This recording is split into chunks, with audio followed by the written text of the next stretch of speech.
Welcome to the Workamper Show, a podcast devoted to helping you discover how to finance your RV travel dreams. I'm Steve Anderson, the president of Workamper News.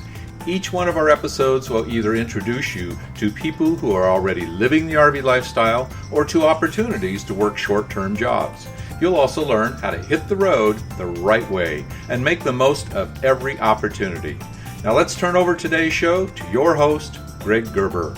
Thanks, Steve. Today we're going to talk about an important subject that applies to every couple and family seeking to enjoy the full-time RV lifestyle, and that's how to maintain healthy personal relationships while confined to 400 square feet of living space. Today's episode is sponsored by The Dreamer's Journey, a new online course and community produced by Workamper News.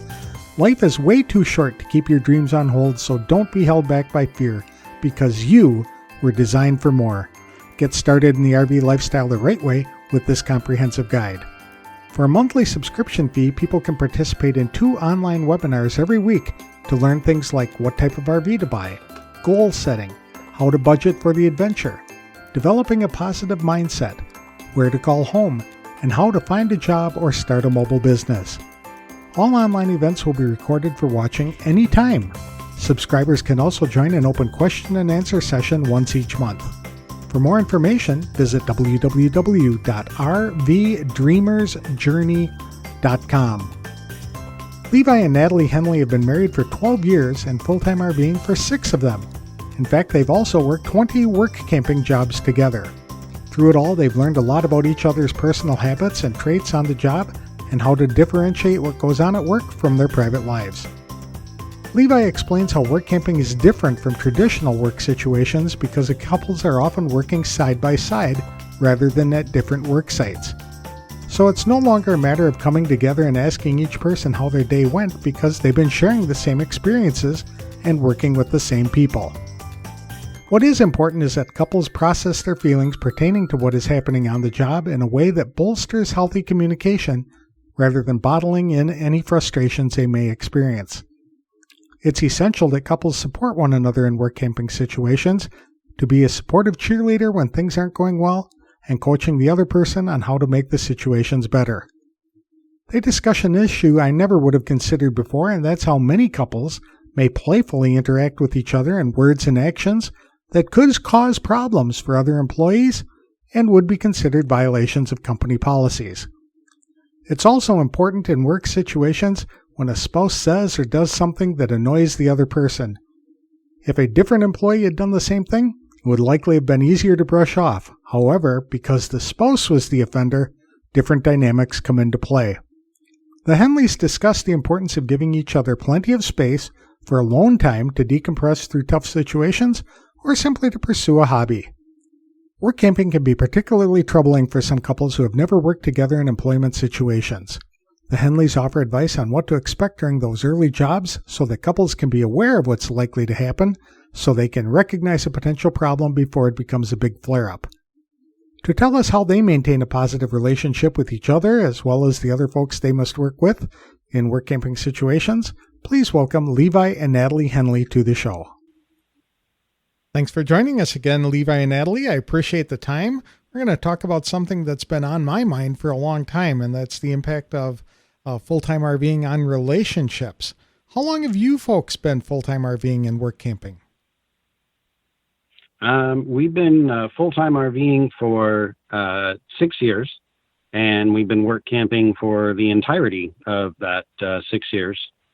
And so I think total we've worked about 20 jobs together. Wow, that's impressive. How long have you been married? Do you know how long we've been married? I'm going to test out Natalie on this one. And we've been married for 12 years. For 12 years. So half of your time has been spent work camping and RVing.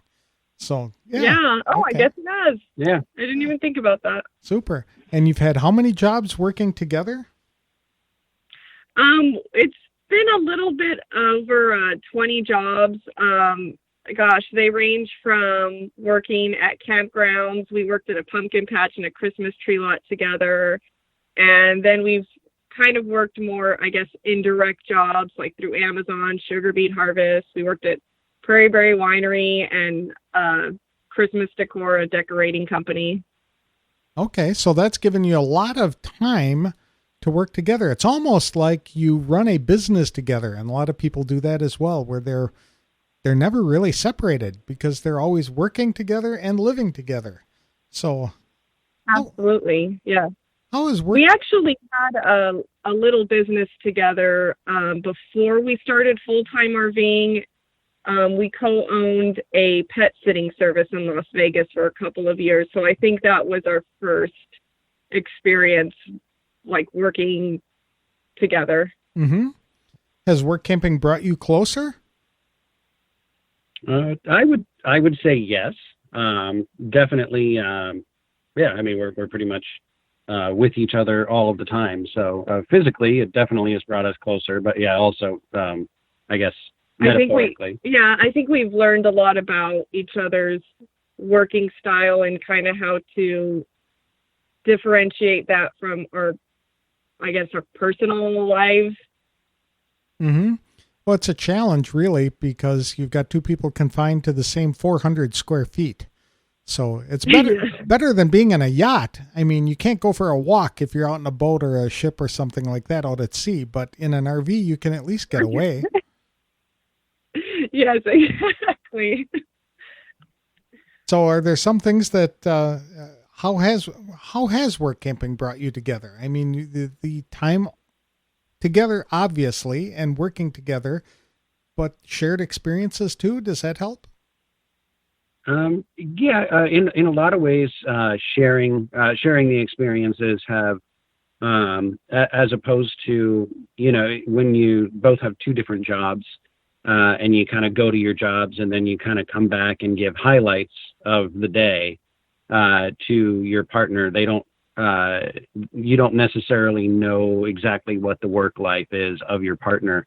Whereas work camping together, you literally experience a lot of times the exact same things at the exact same time. So you not only have a story to tell or feelings to share about what the goings on of the day are, but you literally have the same experience. Right, and also having that your partner, your spouse, boyfriend, girlfriend, whatever, with you those first couple of days of starting a new job, that's very comforting because you're in a new place, you're in a new setting, and doing possibly a new kind of job that you've never done before. So that's very reassuring to have that support with you. Mm-hmm. Yeah. Think of it like when you're at a party, people that know each other typically kind of stay in their own little groups. And because those groups are comforting for them, you can almost, if you take a step back and look, you can see where the different little tribes are. On the first day of a work camping job, you can definitely see that as far as couples, that they will definitely stick close together. If there's any talking going on, there'll be a little bit of conversing between different work campers, but for the most part, you'll see people kind of keeping close to their spouse because it's obviously it allows you to gain a comfort in that person. So whenever you're in I think definitely whenever either of us is in a stressful situation at this point, we both look to each other more so for and as a comfort because we have grown used to doing that. That's a very good point, because when somebody is having a bad day at work, the other partner might not really understand why. But because you're working together and you've all felt the crush of a crowd or, the equipment not working or something like that, you're in a better position to empathize with what they're going through. Absolutely. And kind of going along with that too, it's nice to have, even besides it being the first day, but throughout your work camping job, we've learned each other's strengths and weaknesses with different positions, with different jobs that we've worked. And we know that if we're having trouble with a certain issue that comes up, we can always count on each other to help out with that or to lend some advice. So just being each other's cheerleader and coach throughout the work camping experience is another plus that we've seen. Sure. Now, you've spent half of your time being married as work campers and as RVers. If you had to suggest things to talk about for people who are about to go on the road, is there anything that you think that couples should really explore before making the decision to launch full-time? So a few things. Sometimes, when couples are close, there's the first thing to note is that you can't necessarily fall into treating each other like you normally would at home. There's a lot of things that couples can potentially get away with each other. Say, for example, if somebody does something that was annoying, sometimes one person can give a rude gesture to the other one, and to them, that's kind of a loving thing, and it's just something they do. However, if you're working in the middle of Amazon, giving that same rude gesture across the floor is not necessarily acceptable in that workplace. So actually, Amazon Camper Force makes it a point to let all of the employees know from the get-go that it's important to respect the rules, respect everyone around you, and what you say out loud, especially to your spouse. So that must have happened in the past before for them to have to say it at the beginning. And on top of that, it is, especially when you're working with somebody that you're living with all the time, it does become easier to get annoyed at those little things. And when you're married to the person, you're used to being able to express your annoyance, whereas obviously when you're working with somebody that you're not married to, you have a little bit more reservation. There's generally a little bit more of a filter. If somebody does something that's slightly annoying to you, you kind of are forced to brush it off when they're just a work acquaintance. But it's very easy to show your spouse that you are annoyed with something that they did at the workplace, and that can make the workplace appear hostile to others, and also has a potential to pour over to when you're back in the RV and you're no longer working. Mm-hmm. So how do you deal with that when it comes up in your lives? Before we got married, we actually went through this marriage counseling session as part of the whole marriage package, I guess, or with that particular church. And I mean, this happens at work, and this happens when you're not working. So regardless if you're work camping or not together. But one thing that they said was to take time apart from each other, to give each other space. So we have a little phrase that we use if we ever need time away from each other, like right after work or on our days off. If we just want to take time apart from each other and just take time for ourselves, we'll usually say, I need a time out. And that allows us to not have to go into a long explanation of why we need space for ourselves and cause another conflict there. And it's kind of like our code word for, I'll come back and revisit with you a little bit later.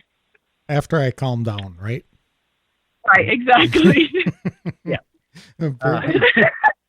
And the rule of that is when somebody does say I want to take a time out, is not to take that as personal, and also not to use it as a personal thing.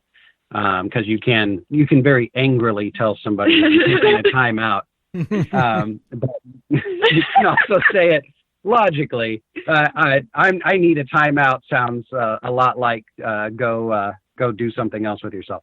Sometimes we still have to work on that part. It is a constant. Every deciding to spend as much time as a full-time RVer / work camper spends with their spouse. If you can imagine how much effort and work it takes when you don't work with your spouse and the time that you do spend with them, that effort does multiply a little bit. I mean, obviously relationships are an agreement of two people to work together to have a good relationship. So that work does kind of increase a little bit the longer you are confined together. Do you find that you turn to each other in a workplace situation for help before you go seek somebody else out? Yes, that is doing basically anything where you're both working in the same location, whether that be doing a long project together or volunteer. It doesn't necessarily have to be go out and get a job together. But if you just volunteer at a business or any something, or even do a home project together too. I mean, something that requires you to work maybe several days together, and that way you can kind of get a grasp of, because everybody wears different hats. I mean, you wear your work hat, you wear your at-home hat, you wear your social hat. So if you're not used to your spouse in that work setting, I mean, they can function completely differently in that setting. So having an idea of, okay, what kind of worker are you? Are you a follower, a leader? I mean, to have that grasp of how they work and their work ethics is a good Yeah. I'm trying to think of the word. It's a good idea to have at the beginning. Yeah. There's a meme on Facebook that I saw recently that said that there's two types of people: those that have their suitcase packed and everything ready 2 weeks before a trip, and the other type of person who wakes up that morning of the trip and realizes they need to do 2 loads of laundry. And those people are typically married to each other. Yes, indeed. So definitely doing something that would allow you to understand how your spouse works. And you kind of have to make and just like you're not really going to drastically change somebody. You kind of do have to look at accepting that their work style may be different than yours. And I don't want to say accept their faults, because it's not necessarily a fault, but it's something that might be different and might take some effort to work with. Well, and that's another thing, like not working on each other's weaknesses and building up those weaknesses to become just like your strengths are. Mm-hmm.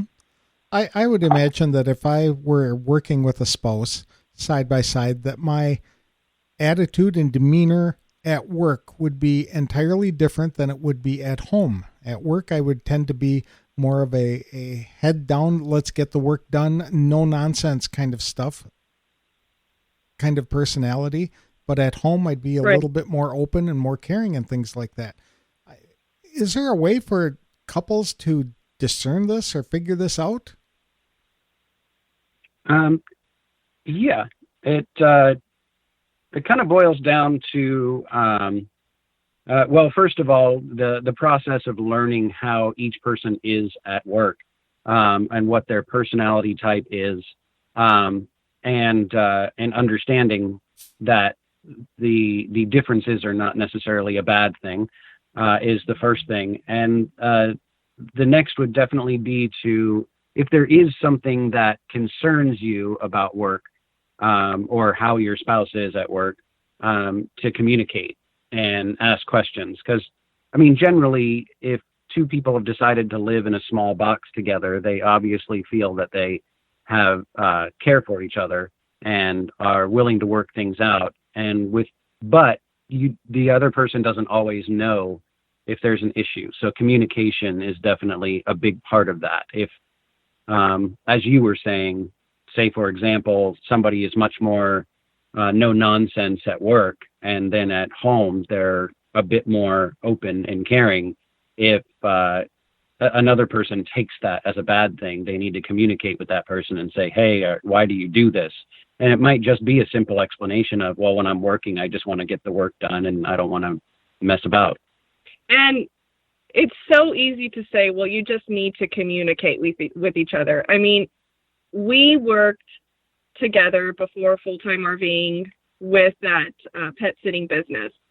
And that small 2 years, I don't feel prepared us thoroughly enough for when we went into work camping and living together, because we still were working on, giving each other space at the end of the day, and being open to say, you know, I'm not really comfortable with this and this that happened at work, or I feel like, personally, I felt a little inadequate at some of the jobs. I worked, when we were working with campgrounds, like there were some situations where I didn't know how to troubleshoot certain RV problems that customers were giving, and Levi knew a lot about how to do that. So I kind of had to work on that thought process of it. So you don't have to feel inadequate or not as knowledgeable as your spouse. I had to look at it as, okay, I'm stepping out of my box and I'm trying something new, and I have my spouse here to support and help me.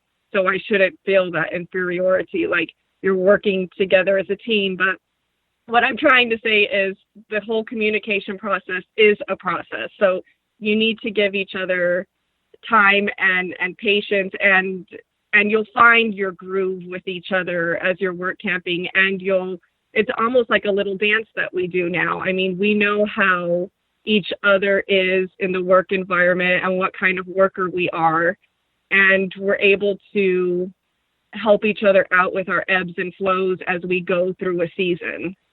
But it took time to learn how we each worked in that setting. Yeah, and honestly, there's definitely going to be times when you don't feel like communicating, or, you know, obviously, just like every relationship, there is going to be times where it's more difficult than others. And just like Natalie was describing, as far as her feelings, it's important that you do take time out when each of you needs it to build each other up. So not just, hey, you did this at work, and why did you do this? I didn't like this, or so on. You also do need, it's important to, when the opposite person needs it, to give them positive feedback. Like, you're really good at doing such and such, and you're really good at doing that. I rely on you for this. And so, I mean, obviously, if both of you are working on the same job, both of you are important in that job. And it's sometimes important that the other person knows that you realize that they are vital and that they are important. And that goes not just one way, but both ways. So communication isn't just solving a negative issue, but also building up the person that you're working with positive information as well. Workamper News works closely with the Ziegler Corporation, and they've incorporated a lot of their materials in some of the training that they are offering. And I'm wondering if their DISC assessment is included in that, or if Workamper News would even make that available to couples who are considering full-time RVing, just so that they understand what each other's personality types are, so that when somebody is blunt, they realize that they're not being mean to them. It's just that's their personality style. And it might help offset or avoid some of the problems that people have when they're living in close quarters like that. Yeah. Yeah, that would be a very good thing. One thing that what you said just kind of reminded me of is another thing to remember, or that it's kind of more that I have to remember constantly. Sometimes one of you is going to have a bad day and be in a bad mood, not necessarily treat, for example, if Natalie has a bad day and she's just in a bad mood, I have a tendency to take that mood personally, even if there's no evidence that it has nothing to do with me personally.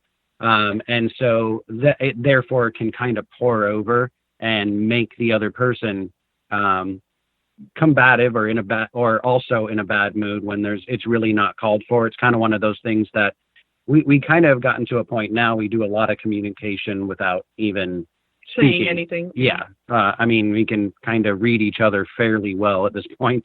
And so it did take, I mean, it probably took several years for me to be able to make a conscious, thought in my head that, this person's upset about the workday and this has nothing to do with me. I just need to take a time out and wait for whenever that person's ready to speak to me about it, if they want to talk about it at that time. And sometimes you don't even realize that you do certain things or act a certain way or give a certain facial expression, and it's read, a certain way.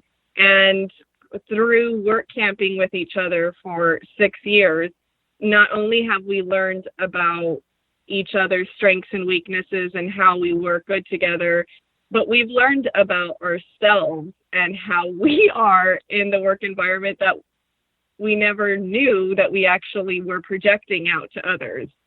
That's a good point, because that spouses, the longer they're married, they just seem to know intuitively the exact combination it will take to enrage their partner. And I don't know how that is, but it's just you speak the truth. Yes, it is. It's like this innate thing that you develop over the time. And I feel like, personally, and Levi's already said this too, that we have grown together so much more and closer being in a small RV together and working with each other. It's almost sickening sometimes because we've worked a couple of jobs apart from each other. 2 summers we worked separately. I worked at a campground both times, and Levi worked in a scuba diving capacity both times, and we didn't see each other for 8 to 12 hours a day. And we would talk to each other on the phone all the time. We just missed each other. It was like part of us was missing. And I know some people, when I tell them this, are giving me this look like, are you crazy? What's the matter with you? Right. But we're being around each other all the time. Is there something that couples can do so that when they recognize that the other person is on number 6 of the 7-digit combination, that they can back off before the fuse is officially lit? What I think the first thing is, I kind of go back to communication. If you realize that your partner's there, obviously, as you pointed out, if you can recognize that your partner's there, you probably already know what all the right buttons are to push that further. So step 1 would be to not push those buttons. Right, exactly. And step 2, and sometimes simply space is needed for a little bit. So if you were thinking about going for a walk, it might be a good time to take that walk, even if you're not angry with each other at that point.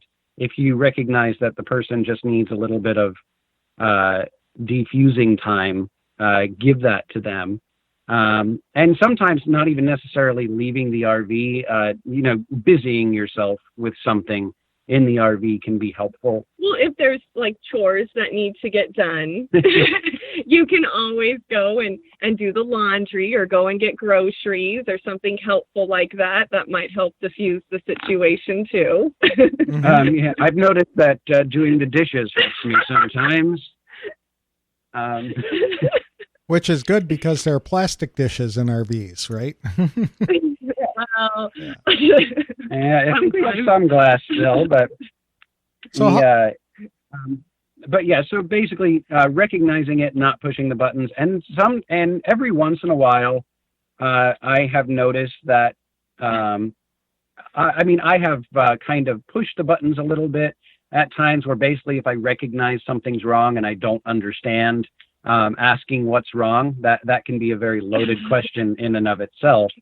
Because once you ask that question, you're probably going to get an answer. Mm-hmm.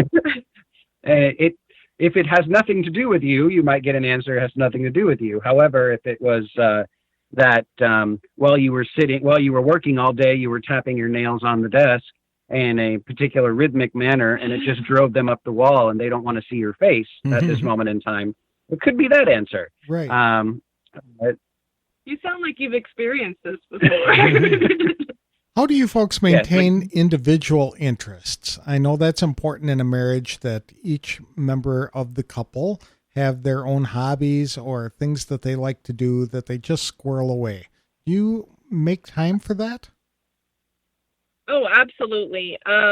Like I really like to run, so I usually have my time in the morning where I'll go out for a run or a walk. And there's been a few work camping situations where we've been next to, like, for example, when we were in Wichita, we were next to a humane society. So I would go on my days off and go volunteer over there. That's not always the case where you have that convenience. But yeah, absolutely. If you have your own hobbies, Levi likes to go take photography pictures. He likes scuba diving. So if we're next to any kind of body of water or even a puddle, he'll go and grab his gear and go for a dive.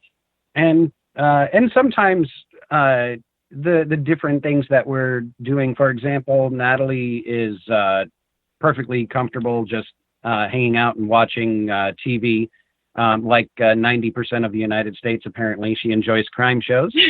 And I am perfectly comfortable just browsing YouTube or playing a game on my computer. So just something, in that instance, we're not necessarily doing anything together and we're on opposite sides of the RV, but we do have our downtime from each other. Sure. But yeah, if you have any hobbies, pursue those hobbies. And it actually took us, because we have both been, since we're in the RV, like, for example, when Natalie started running, I felt, and I typically am not a huge runner unless somebody's chasing me. And usually only if that person is wielding a sharp object will I run. Mm-hmm. So at first I was kind of, thinking, oh, she's doing this running thing, and so I got to do it too. And it turns out that you don't necessarily, some of your hobbies obviously will overlap, but having your own individual interests and expressing those, whatever they are, is definitely an important aspect for keeping it relatively healthy. Mm-hmm. I notice that you folks are instructors with the RV Dreamers Journey program. Do you talk about relationships and things like that as part of that training? The Workamper RV Dream, actually, we didn't really mention it too much. We did a video with them that was actually basically just introducing seasonal work camping for a living and how we did it, which consequently is the title of the book we wrote about work camping, Seasonal Work Camping for a Living, how we did it. Available on Amazon and paperback and Kindle. Oh, and cool. I did my commercial. I'm trying to think if we ever mentioned that in the session that we just did last week. And I think it was more just the introduction to work camping and the types of jobs that we had. But that's a good idea, though, to incorporate that at some point. Yeah. Yeah, a lot of people do ask, whenever they're speaking with us, we've been asked a few times kind of what's it like, living in an RV. We haven't really heard too many people talk about what Work it's like, camping, yeah, working together and living in the RV together, because it adds another element to it. It sure does. So you guys blog about a lot of things and have some videos that you put up on your own YouTube channel, don't you? Yes. Yes. Do you talk about relationships and things like that, or the kinds of things that you do, life in an RV? I have written an article, I believe at one point, I forget where. It was RVing with your spouse, and it was talking about sharing, well, one of the things, he lists like different ways that you can bond and build your relationship on the road. And one of them was sharing responsibilities as far as RV repairs go, driving, because you're both responsible for living in this tiny place and you want to maintain it together and learn about its functions together. So both taking responsibility instead of only one person doing all of the work. That's a good point, is that division of duties really is important when you've got couples together to make sure that it all gets done. Right. I mean, if something happens, hopefully not to one or the other. I mean, if you need to get somewhere and someone doesn't know how to drive the RV or hook it up together, that's not good. Yeah. Right. And the way things kind of work out, patience is probably one of the biggest things with just about, every aspect of a relationship. Patience is important in a certain way. But a lot of times we've noticed with a lot of couples that the guy, for instance, probably has experience or may have experience hooking up trailers and working with different equipment that's similar to an RV. And so we've noticed that a lot of times the husband of a couple, or one person at least in the couple, will be more comfortable doing those things. And so they kind of fall into this, they always do those things. And it is important for the other person, to know how to do those, but the process of the other person who is not familiar with those things, it doesn't mean that they know less or are less adequate at it. It just means they don't have experience in that. So the partner that does have the experience, if the other person is interested in learning that, they need to definitely show a certain amount of patience while that person learns it. I mean, because you may have hooked a trailer onto a hitch 1,000 times in your lifetime before getting an RV, but your spouse may have never done it. So they still need that mileage. They still need that hooking it up many times and over again before it becomes reflexive. So it's important to understand that we all start at a different starting point in this. And so don't try not to get irritated if the partner doesn't get it right away, or if it takes them a little while to learn. And remember, it took you a little while to learn too. You just happened to have learned it first. Mm-hmm. One of the other things that we talk about, speaking about sharing, is dividing up the RV space as equally as you can with your stuff. So, like, for example, Levi has a lot of scuba diving equipment and photography equipment and some other stuff that he has. So kind of giving each, but we've worked it out so that we each have our own space and our own storage to accommodate our hobbies and our likes and interests. But it's important that one person doesn't take over the RV unit, and because you're both living in it. So dividing that storage space up. I'm looking at the article right now. We did write it for our website, didn't we? Yeah, there was one more big thing about kind of the same way that you learn about how each other is in the work environment. As far as full-time RV living, you also learn about how each other deals with emergencies or unexpected repairs that happen. And this is something that we both have evolved into something more positive than how we started out before. So when something would break down, which inevitably it's going to happen with the RV lifestyle, there was always this initial sense of panic and, oh my gosh, what are we going to do? And we would switch off with our roles. One of us would be really panicky and the other one would kind of have a calmness.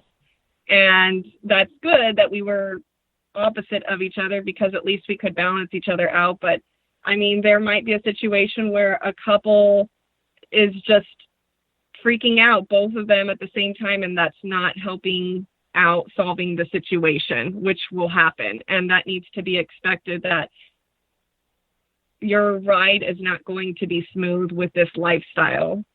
So expect those problems to happen at the most inconvenient time, but it's important to work together to solve them. And that's something, like I said, that we've kind of evolved into doing, because at first it was just freaking out and this is awful. What are we going to do? Why are we living this lifestyle? And now it's evolved into, okay, this has happened before, or oops, something isn't working right now. What can we do? What resources can we pull to work on this? Mm-hmm. I don't know if that's what I said. That's perfect. Well, this has been a lot of information. I really appreciate it. If people wanted to follow you guys and your relationship and your work camping experience, how could they do it?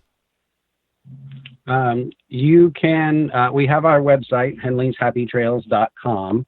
And actually that article, which I believe I titled "The Real Truth About Full-Time RVing with Your Spouse," I wrote on that before that website.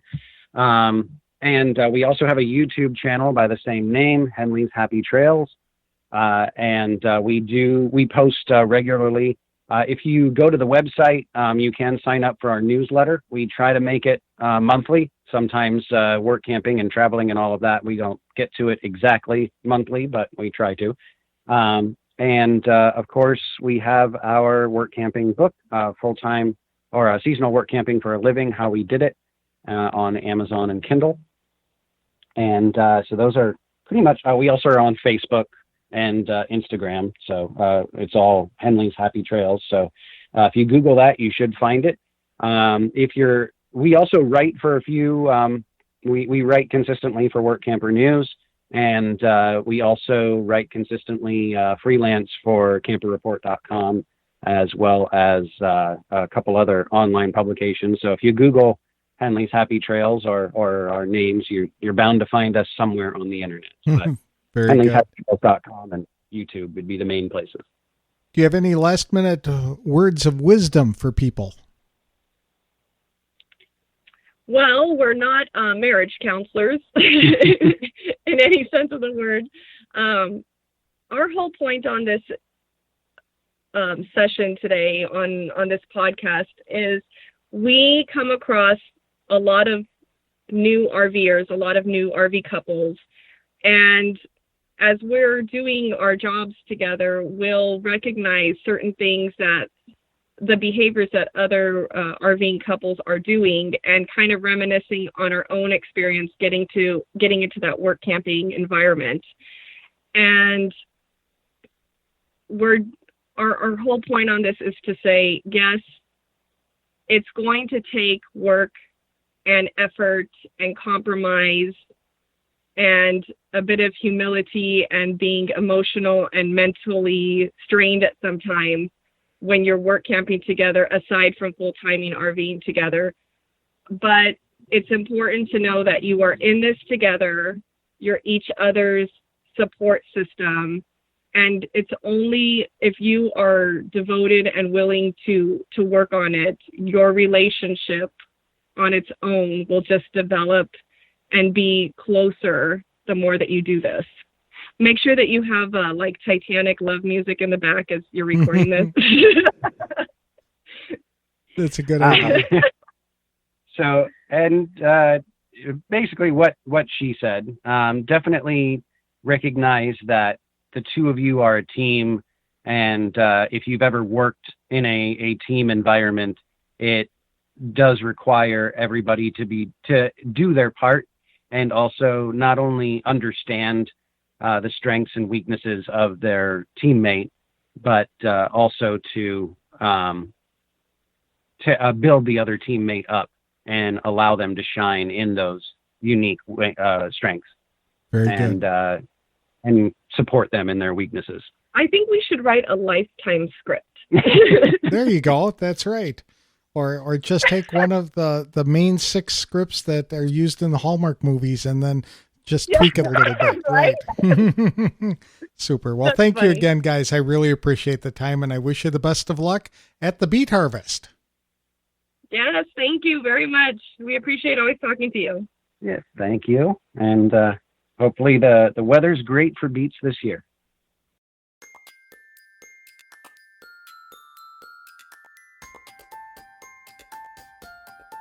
Work camping can truly enhance a strong relationship or work to expose cracks in a relationship's foundation.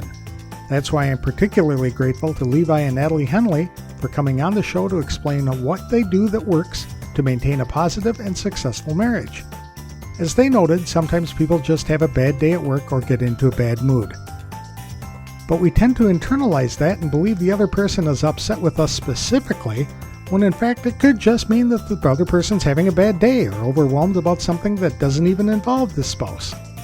That's why communication is so critical to ensuring a mutually rewarding marriage and a positive work camping experience. Levi and Natalie actively delve into relationships, both personal and work relationships, in their blog and in some of the YouTube videos they have prepared. You can find their blog at www.henleyshappytrails.com or by searching for the Henley's Happy Trails YouTube channel. One of the things that can really help a couple before they engage in a work camping situation is to complete what's called a DISC assessment, D-I-S-C. It's a quick personality test that shows you and your partner how you're likely to respond in various situations. This knowledge raises awareness of how a person typically behaves in that kind of an environment. So, for example, if your spouse is more dominating than you may be, you can identify that as a personality trait and not as really something that's directed at you personally. Because you are aware of how your partner thinks and acts, you can see him or her more clearly, eye to eye, and connect on a better human level. The DISC test also is valuable in helping you identify work situations that you are ideally suited for your personality. Again, if you are more of a tell me what to do and then get out of my way kind of person, you will be much happier at a job where they expect work campers to take the initiative rather than working at a job where people are more micromanaged. Knowing your personality and that of your spouse or partner goes a long way to improving your experiences, not only at work but after hours back in the RV too. Workamper News allows couples to take a DISC assessment as part of the RV Dreamer's Journey and new Small Biz RVer courses.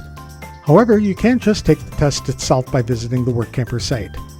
The cost ranges from $12.95 to $69.95, depending upon how detailed you want the results to be. This episode is sponsored by the National RV Training Academy in Athens, Texas. The Academy's one-week live training or home study course will teach you everything you need to know to fix about 80% of the problems people will experience with their RVs. You can sign up for additional training to become an RV inspector, campground technician, or to provide mobile RV service. For more information, visit www.nrvta.com. That's all we have for today's show. Next week, I'll talk to another work camping couple about their experiences as full-time RVers. If they can do it, you can too. Thanks for listening to today's episode of The Workamper Show.